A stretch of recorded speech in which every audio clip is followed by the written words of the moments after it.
RCR presenta Titulares de la Mañana con Pedro García Otero. Gente trabajadora, gente madrugadora de Venezuela, muy buenos días. Bienvenidos a los titulares de la mañana en RCR 750M. Reciban el saludo de Jaime Nestares en la dirección general de la estación, de Javier Pereira Díaz en la gerencia de información y opinión, de Claudia Camperos en la gerencia de producción, de Yureana Villarreal, Lady Mar de Andrade, Marilia García y Leonel Espinosa en la producción, de Jackson Vargas en la coordinación de información, de Pablo Rondón en los controles y de quien les habla Pedro García Otero, @Pedro García O, en la red social Twitter y en Periscope. Reportan sintonía en Periscope desde Maracaibo, en este momento también desde Bolonia, desde Mentor, Ohio, desde Washington, en Estados Unidos, desde Carolina del Norte, desde Panamá, desde un montón de sitios desde donde la diáspora venezolana se entera de lo que pasa en el país a través de las nuevas tecnologías y RCR 750M. Puntos de contacto, @prensa RCR, @RCR 750, porque lo bueno une. Este programa puede ser escuchado y también visto en la www.rcr.tv, en la www.telenavegante.net y dentro de un rato en las páginas Aycaracha, Tuguarapo, en Venezuela 1 y Venezuela al punto, que gentilmente lo reproducen, así como lo retransmite Radio Cristiana 21 FM desde Valera, Estado Trujillo. Hoy es 4 de febrero del año 2016, Día Internacional de la Lucha contra el Cáncer. Así que es muy importante tener conciencia de lo maligna que es esta enfermedad para potencialmente todos los seres humanos, y si han tenido un familiar pues con esa enfermedad lo entenderán mucho mejor. Y bueno, entender que hace falta pues también en una sociedad como la nuestra una considerable dosis de solidaridad para atender a las personas que tienen este mal en este momento. Un recuerdo muy especial para mi compañera y amiga Ana Bacarela, quien está en Nueva York luchando contra justamente una enfermedad, no es un cáncer, pues una leucemia que está padeciendo. También hoy, ustedes lo saben, 4 de febrero, no tengo que darles mayores explicaciones sobre qué conmemora un segmento o una parcialidad de la sociedad hoy, una parcialidad que seguramente es muy minoritaria. Y si en algún momento la sociedad venezolana mayoritariamente vio esto con simpatía, vio esta fecha con simpatía, creo que hoy ya es todo lo contrario. Pero para que se preparen, tienen que saber que el chavismo va a hacer una marcha desde la Avenida Libertador, desde la sede de la CanTV hasta PDVSA, hasta Miraflores, y la concentración empieza a las 8 de la mañana, con lo cual la gente que esté en el tráfico debería evitar o intentar evitar en la medida de lo posible circular por los alrededores de la Avenida Libertador. Hoy también hay un foro, y estoy hablándoles de la agenda informativa del día, que se llama Crisis del Medicamento en Venezuela. El foro se llama Crisis del Medicamento en Venezuela y será en la Facultad de Farmacia de la UCB. Originalmente estaba invitada la ministra Luisana Melo, estaba Freddy Ceballos de FEFARDEN, había una serie de voceros del sector. Luego retiraron la invitación, retiraron el cartel de la invitación de Twitter. Me imagino que es porque la ministra Luisana Melo ya les dijo que no iba. Uno sospecharía que es muy difícil que la ministra vaya. Y también va a haber a las 10 de la mañana una rueda de prensa de la Federación de Trabajadores de la Harina, FETRARINA, porque se va a declarar el estado de emergencia ante el agotamiento de las reservas de trigo y la paralización en la producción de harina de trigo y sus derivados. Así que la situación de la harina de trigo, como tantas otras situaciones del país, está muy crítica. Si ustedes van a una panadería, seguramente le van a vender la canilla racionada, el campesino racionado, etcétera, etcétera. En mi casa está sucediendo desde hace por lo menos una semana, 2 canillas por persona, y hay que hacerle cola al pan para comprarlo. Les leo el principal titular, y así comienzo, del diario El Nacional, ya que hablamos de la crisis de salud. Nos dice: los niños prematuros se mueren como pollitos. El mundo se prepara para detener la arremetida del Zika. La médica residente de pediatría Isabel Rodríguez del Hospital Central de San Cristóbal denunció que por falta de equipos, insumos y medicinas no pueden salvarle la vida a todos los pacientes. Estamos haciendo medicina de guerra tierra y en las peores condiciones, nos dice. Mientras tanto, el Universal, su principal titular es... Perdón, agarré el Nacional otra vez. 13 países de América acuerdan plan contra el Zika. Tras declarar este lunes la emergencia sanitaria global, la Organización Mundial de la Salud aseguró que apoyará la estrategia de los 13 países de América Latina que decidieron unirse para combatir las enfermedades producidas por el mosquito Aedes aegypti y elaboraron un plan de 16 puntos para combatir el virus. Por cierto, ya que hablamos de esto, el presidente Maduro decía el martes, que...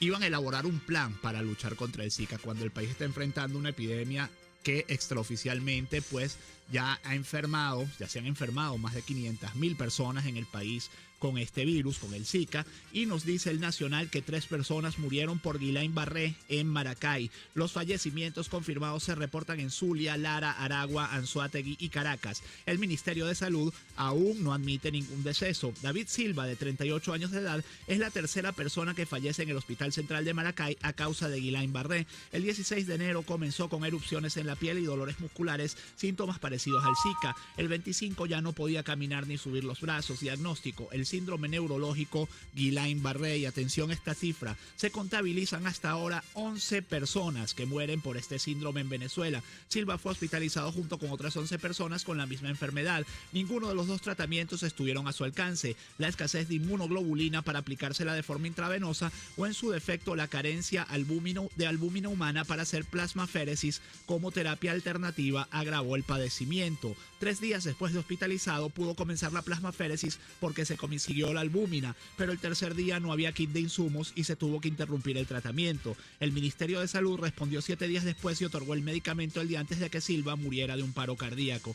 Dejó una hija de 2 años de edad y unos morochos de 17 años. La Autoridad Única de Salud en Aragua, Luis López, informó que hay 229 casos sospechosos de Zika en la entidad, de los cuales 36 corresponden a mujeres embarazadas.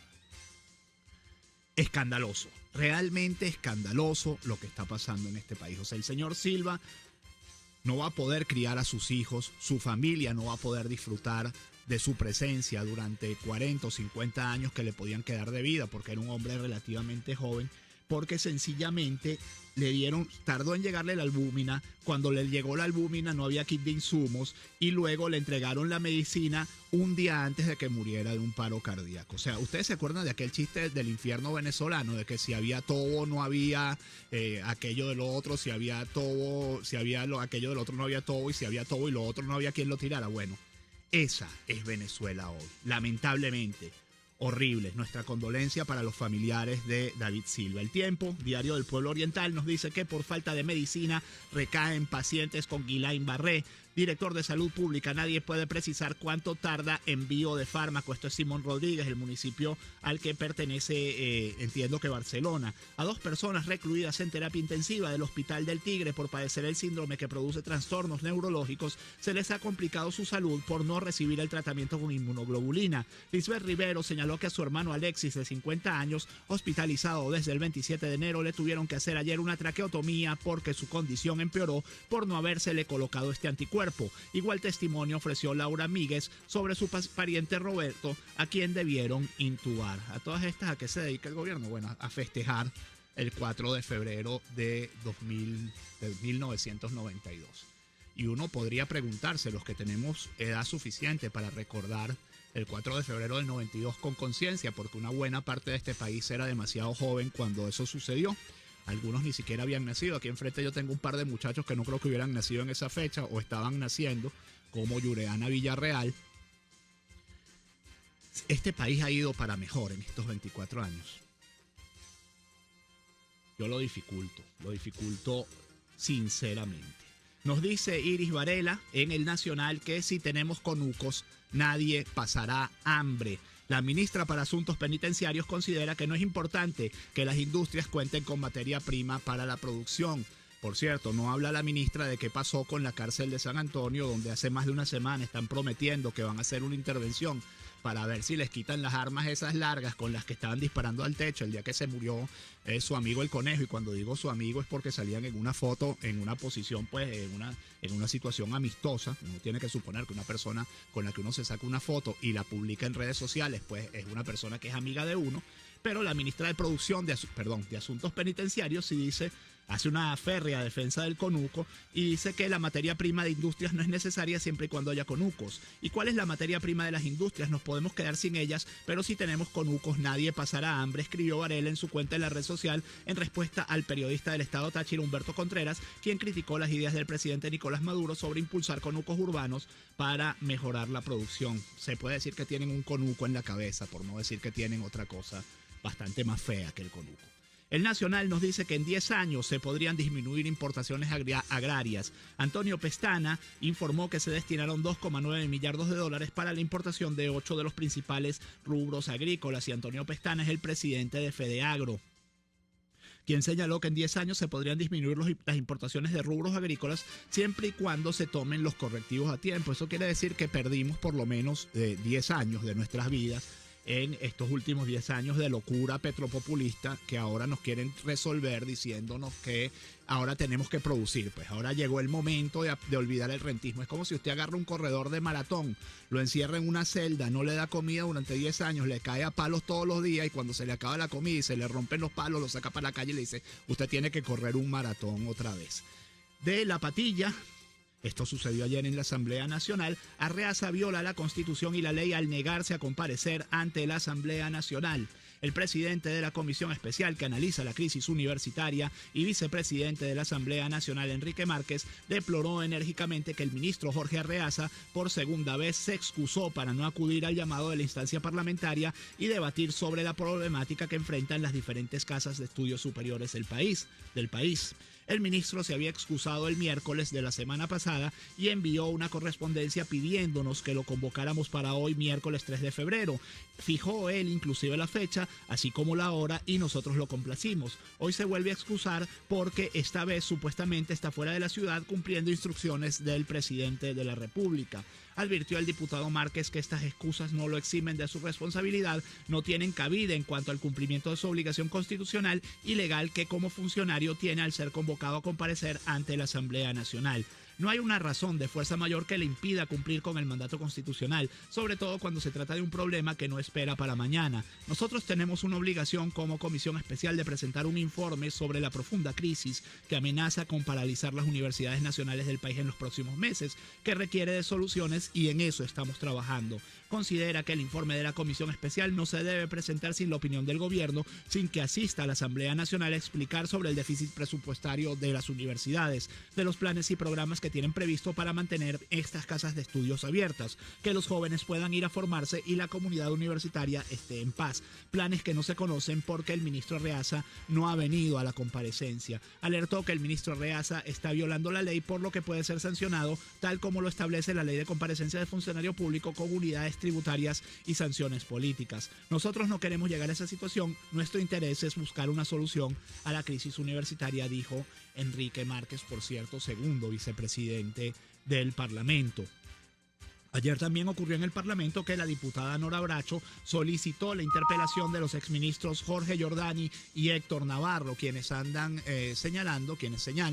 que en el país en la última década se perdieron en corrupción 300.000 millones de dólares. La diputada Nora Bracho presentó desde el Palacio Federal Legislativo la solicitud ante la Comisión Permanente de Contraloría de la interpelación de los exministros Jorge Giordani y Héctor Navarro. Dicha solicitud es debido a las declaraciones realizadas por el exfuncionario Giordani, donde aseguraba el extravío de más de 25.000 millones de dólares, suma otorgada por Cadivi a empresas de las cuales aún no se conocen las investigaciones llevadas a cabo por el gobierno nacional, aseguró la parlamentaria. De igual forma, indicó la afirmación hecha por el exministro de Educación Héctor Navarro, donde este aseguró que más de 300.000 millones de dólares habrían desaparecido. La parlamentaria Nora Bracho aseguró que esta suma de dinero se ha extraviado, lo han dilapidado, se lo han robado personajes vinculados al gobierno nacional y a la fecha de hoy el pueblo venezolano no ha tenido noticias al respecto. Y ayer apareció, luego de casi 2 meses de ausencia, y la palabra apareció, estoy diciendo con toda la intención del mundo, el rector principal del CNE, Luis Emilio Rondón, quien es el único rector supuestamente opositor en el Consejo Supremo Electoral, en el Consejo Nacional Electoral, y dijo que el TCJ debe restablecer a la mayor brevedad la representación popular en Amazonas, 2 meses después, insisto. El rector principal del Consejo Nacional Electoral, Luis Emilio Rondón, considera absolutamente injustificable que a casi un mes de que se haya instalado el nuevo Parlamento, todavía el Estado Amazonas no tenga representación de la Asamblea Nacional en espera de la decisión de la Sala Electoral del Tribunal Supremo de Justicia. Rondón afirma que el CNE habló con claridad cuando se desarrolló el proceso electoral del pasado 6D, cumpliendo con los pasos del voto, escrutinio, totalización, adjudicación y proclamación de 167 diputados electos, de los cuales ninguno fue impugnado ante el organismo. Destacó además que el Poder Electoral procesó la solicitud de la Sala Electoral, remitiendo los expedientes administrativos sobre las impugnaciones hechas. Esto es importante porque el CNE dice que le envió el caso al TCJ y el TCJ está paralizado en esta investigación. 2001 nos trae justamente como su principal titular. Rondón fustiga guabineo del TCJ con Amazonas. El rector considera injustificable que aún el Estado indígena no tenga representación. Asegura que el CNE no recibió ninguna impugnación, niega fraude, insta a decidir con celeridad y a restituir a los diputados. Alega que enviaron todos los recaudos requeridos por la sala electoral y al lado un titular relevante para la fecha. Nos dice: un ojo de la cara y parte del otro cuesta irse a la playita. Mañana arrancan los carnavales. Una familia de 4 personas gastará mínimo 6.000. ¿6.000 en qué, chicos? Será 6.000 casi en llegar, porque o sea, 6.000 bolívares es lo que te gastas en charcutería para hacer los sándwiches para irte para la playa. La comida subió 120% en comparación con el asueto de 2015. Los toldos no bajan de 600 bolívares. Voy a cerrar este bloque con los mensajes que envían ustedes a través de la red social Twitter. Dice Carlos Torres que con la ausencia de Arreaza, los diputados se salvaron de quedarse dormidos en público. Dice Franklin Magallanes: la Libertador trancada por CanTV. Nos dice Jorge Sánchez Rojas: la razón del gobierno para defender los conucos probablemente sea el exceso de abono cerebral. Nos dice un oyente que se identifica como Búscame en Facebook: buen día, la página Ay Caracha está montando tu programa con 24 horas de retraso. Bueno, eso es una cosa voluntaria, hay muchas que las retransmiten. En Venezuela al punto la retransmite incluso hasta con video. Luis Alfredo Raposo dice: unos celebran el golpe de Estado y otros no quieren la propiedad individual. Esto parece un maleficio norcoreano. Gerardo Chacón dice: lo más triste es que hoy celebra el chavismo el 4F, el inicio de este error histórico. Yo diría que más que un error histórico, Gerardo, el inicio de un proyecto de destrucción nacional, que en eso sí ha sido muy eficiente y del cual hoy estamos viendo los frutos. Si a la destrucción se le puede llamar fruto, bueno, el fruto perverso de la destrucción del país se está viendo hoy. Quinto Vittel nos dice: o al pueblo solo se le busca cuando se necesita que emita un voto, que sin lugar a dudas es así. Bueno, aquí está el otro de Carlos Torres, que tiene que ver con el anterior. Pregunta al gobierno: ¿cuánto cuesta cada reunión del Consejo de Economía Productiva y qué ha logrado al día de hoy? Excelente pregunta. Jorge Sánchez nos dice: hasta la victoria siempre contra el imperio, pero derrotados por los mosquitos. Triste ironía por incompetencia. No solo eso, hermano. Ayer se supo que Venezuela le había comprado 550.000 barriles de petróleo West Texas Intermediate a Estados Unidos. O sea, tanto decir el señor del legado, el galáctico, eterno, inmortal para siempre, que no le íbamos a vender un barril más de petróleo a los Estados Unidos y terminamos comprándoles petróleo. El modelo exitoso que decían los ministros de la economía el año pasado, que este es un modelo exitoso con algunos problemitas. Nos dice Versos de un tuitero: ayer estuve en un bicentenario, salí triste y afligido al ver que no había nada, solo chucherías, salsa de ajo y neveras vacías. Las quejas y las críticas contra los supermercados estatales son tremendas, pero es que los privados no están diferentes, los privados están igual. Y es realmente preocupante. Derecho y Reverso nos dice: hay que ser muy malvado para celebrar un golpe de Estado cruento con una concentración en Caracas en día laboral y cortándole una de sus principales avenidas, o dos de sus principales avenidas. Sí, realmente uno no sabe si son más malos o más tontos, pero son las dos cosas y mucho. Nos dice Tweet Botica: gracias por la mención del foro sobre la crisis del medicamento en Venezuela. Bueno, esperan contar con mi presencia. Bueno, espero poder ir, pero no lo tengo muy claro. Dice Franklin Magallanes: Pedro, pasa lo del cuartel. Ciertamente, Franklin Magallanes lleva 2 días, nos dice que hoy amaneció el cuartel de la montaña lleno de tipos vestidos del uniforme que eliminó Chávez. ¿Qué tal? ¿Cómo qué uniforme que eliminó Chávez? El camuflado. Tendrías que explicármelo. Nos dice Lenzacata: un suplicio pagar impuestos en los teques, ponen 50.000 trabas y lo que uno quiere es pagar. Garcés Ricitos: bien, gracias. Yo no he visto a Garcés más nunca, chicos. Debe ser que no se le ha visto la cara nunca más, ni en prensa ni en ninguna parte. No sé qué está pasando con el señor Francisco Garcés, alcalde de Los Teques. Emel Pérez nos dice, buen día muchachos, hoy es un día de vergüenza nacional, comenzó la destrucción de la democracia por ñángaras disfrazados. Y nos dice, hay una persona que quiero leerles el tuit antes de irme a la pausa, porque es una persona que es un vecino de aquí mismo del Paraíso, que nos señala que en el Pinar nuevamente la Guardia Nacional amaneció cantando consignas revolucionarias. Israel Girón, aquí está. Con un grito revolucionario, los guardias del Pinar despiertan a vecinos y respeto. Yo les puedo añadir que yo vivo muy cerca del preescolar de la Armada en San Bernardino y ahí no es amanecer porque es a las 8 de la mañana, pero a los niñitos lo primero que les ponen cuando llegan al colegio es el himno cantado por Hugo Chávez. Si eso no se llama adoctrinamiento, díganme qué es. 6:44, a la pausa, enseguida más titulares. Usted escucha Titulares de la Mañana con Pedro García Otero, solo por RCR 750 AM.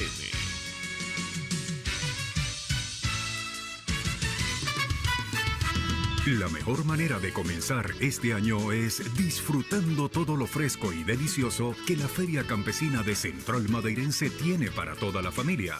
Ven y llévate la mayor variedad en productos del campo solo en Central Madeirense, viva mejor por menos.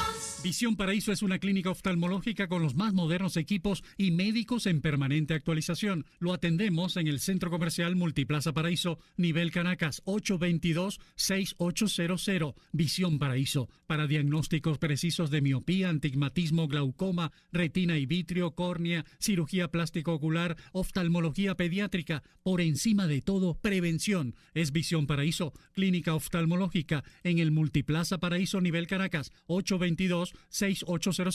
Ciudadano, conoce tus derechos. Hoy los venezolanos estamos presos en nuestras casas por la delincuencia.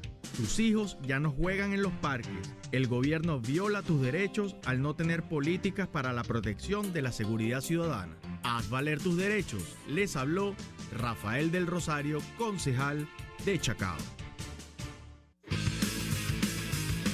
Una palabra bien dicha y en el momento oportuno puede hacer la diferencia.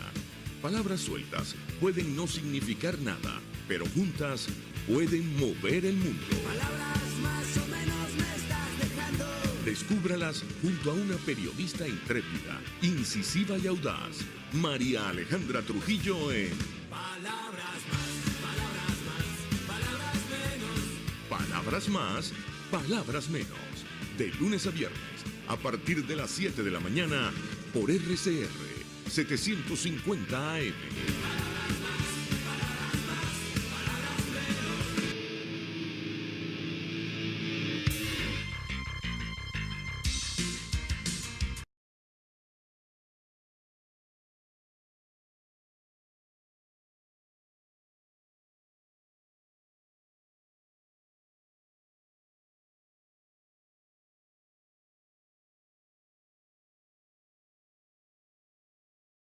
...6:47, continuamos leyendo algunas informaciones. Antes, saludar a gente que nos escribe por vía Periscope.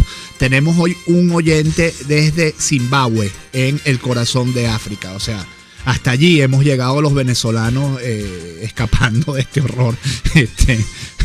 Lamentablemente. Tenemos un oyente también que nos saluda desde Alemania. Bueno, muchas gracias por estar allí, muchas gracias por estar muy al tanto de lo que sucede en Venezuela. Hollywood, Florida, se reporta ahora también a través de este canal, y leo algunos de los mensajes más nuevos que llegaron a Twitter. Franklin Magallanes nos dice que ese mismo, el camuflado, es el que está hoy en el CDCM, en el CDLM, en el cuartel de la montaña. Es raro, ¿verdad? Eso, porque ellos sí erradicaron ese uniforme. El ejército venezolano erradicó ese uniforme para tener un uniforme más parecido al cubano y al chino, y que no tiene camuflaje. Decía Chávez que el uniforme camuflado se parecía al estadounidense.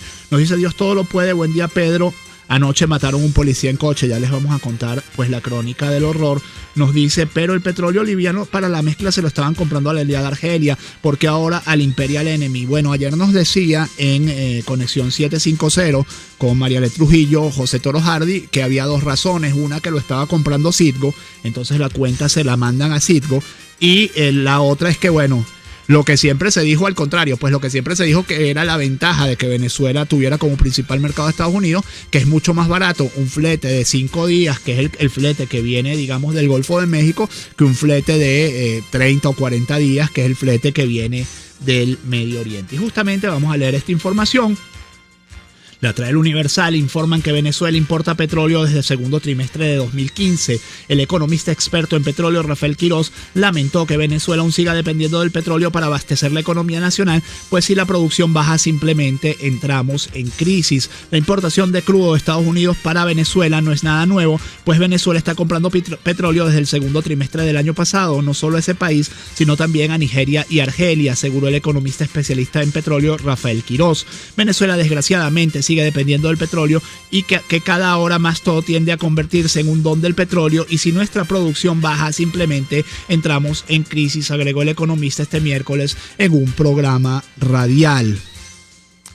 No, la novedad no es que importe petróleo, ciertamente Venezuela está importando petróleo desde hace por lo menos 2 años, debido a que se ha desinvertido en los crudos livianos, y esto también lo explicaba Toro Hardy ayer en el programa de Mariale Trujillo en la tarde. Lo nuevo es que le está importando al enemigo, como ya le digo. Pasamos de aquello de ni un barril de petróleo a Estados Unidos a comprarle petróleo a Estados Unidos. Provoca decir, como decía aquel personaje, bravo. ¿Se acuerdan cuando aplaudía y decía bravo? Bueno, exitazo, pues, modelo exitoso. Nos dice La Voz que un delincuente mantuvo como rehenes a una mujer y su hija de 11 años, y esto fue noticia ayer durante toda la tarde. El hecho se originó en el barrio 1 de Mayo del Cementerio en Caracas tras un enfrentamiento con funcionarios de la PNB que realizaban un operativo en la zona. 5 horas y media duró la situación de rehenes que se produjo este miércoles en el barrio 1 de Mayo en el cementerio, donde un antisocial ingresó a una vivienda en la que mantenía bajo amenaza de muerte a una mujer junto a su hija de 11 años. El hecho se originó tras un enfrentamiento con funcionarios de la PNB que realizaban un operativo especial en la zona. Una banda delictiva arrojó una granada contra una patrulla en la que viajaban 2 oficiales. Uno de ellos, identificado como José Agustín Maza Arboleda, falleció. Su compañero resultó herido. Comisiones que llegaron en apoyo fueron tras los antisociales. Hubo otro intercambio de disparos y resultó muerto uno de los sujetos, pero el resto huyó. La policía logró cercar a uno que corrió a través de un callejón, pero al no tener salida, ingresó de forma violenta a una vivienda donde tomó como rehenes a la mujer y a su hija. La casa fue rodeada por cerca de 50 efectivos del BAE. En total hubo unos 200 efectivos tomando el barrio, mientras que el subdirector general del 6CPC, Douglas Rico, se hizo cargo de las negociaciones. Finalmente pidió que llevaran a su madre, y tras un breve diálogo con ella decidió salir de la casa con las manos en alto aproximadamente a las 6:50 de la tarde. Luego de eso dio una rueda de prensa el ministro del Interior, el señor Mayor General Gustavo González López, y dijo lo siguiente: el buñuelo, que así apodaban al delincuente, es un paramilitar vinculado a la derecha. Dijo que tiene la misma formación de Pérez Venta y que el pasado 6 de diciembre impidió que ciudadanos votaran en la parlamentaria. Luego de que se terminara la situación de secuestros que se registró este miércoles en el cementerio, este es de tal cual, el ministro de Interior, Justicia y Paz, Gustavo González López, ofreció una rueda de prensa en la que aseguró que el delincuente responsable está vinculado a grupos políticos de la derecha venezolana. González López acusó a Claudio Giovanni Jiménez Gómez, alias El Buñuelo y La Maldad, de ser un paramilitar con el mismo estilo de formación de José Pérez Venta, autor material confeso del asesinato de Eliana Ergueta en agosto de 2015. Además, la autoridad informó que este venezolano de 32 años es el delincuente más buscado en los últimos tiempos por los policías activos. Lo señaló de ser un matapolicías, extorsionador, traficante de drogas, ladrón de vehículos, secuestrador y violador. Incluso detalló que en las pasadas elecciones parlamentarias del 6 de diciembre impidió que ciudadanos votaran. Y ya que el ministro González López menciona a Pérez Venta, hay que leer otro titular de tal cual que nos dice lo siguiente: conozca los privilegios de Pérez Venta en el helicoide. Los detenidos reciben tratos privilegiados y constantes visitas de altos funcionarios del gobierno nacional, como el diputado Diosdado Cabello. Esto lo dice tal cual, con información del Nacional. José Pérez Venta y Carlos Trejo, autores materiales confesos del asesinato de Eliana Ergueta en agosto de 2015, se encuentran recluidos en el helicoide de Caracas. Los detenidos reciben tratos privilegiados y constantes visitas de altos funcionarios del gobierno nacional. Así lo aseguró Pedro González, padre de Andrea González de León, quien se encuentra detenida por el SEBIN desde agosto de 2015 junto a Betty Grossi y Alejandro Serpa por presuntamente querer ejecutar un plan para asesinar a la hija de Diosdado Cabello, Daniela.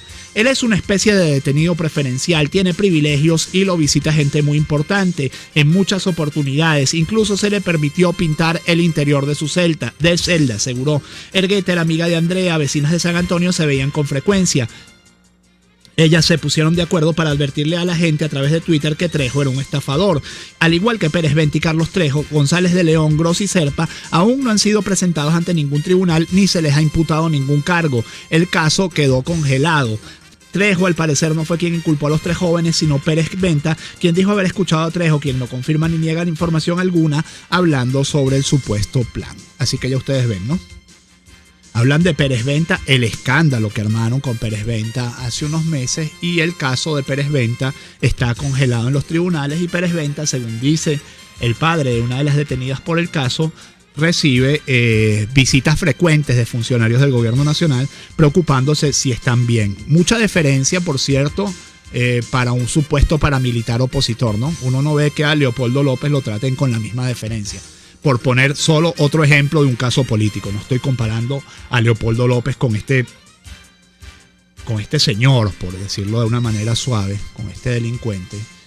Ni se me ocurriría. Leopoldo López es un político venezolano hoy por hoy, el preso político más importante del mundo, sin duda alguna.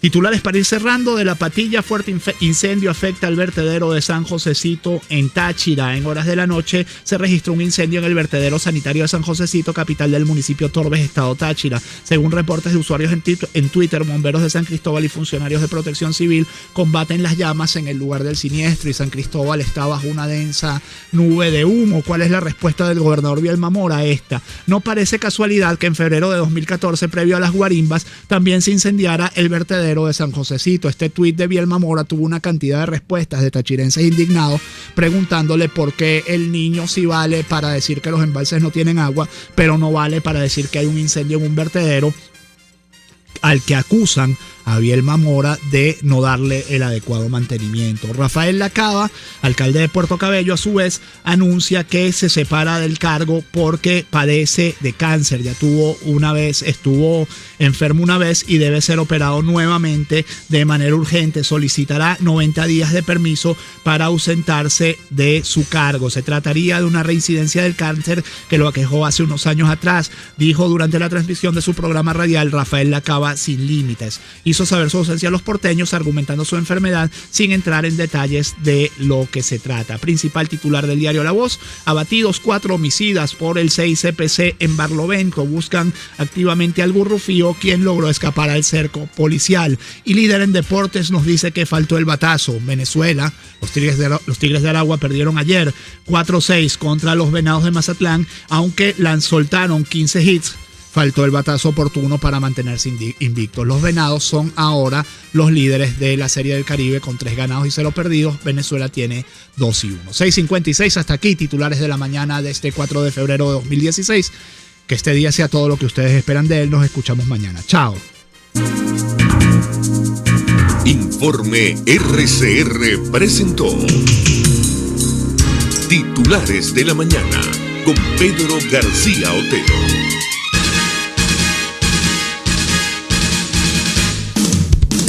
RCR 750 AM, porque lo bueno une. El siguiente espacio educativo está dirigido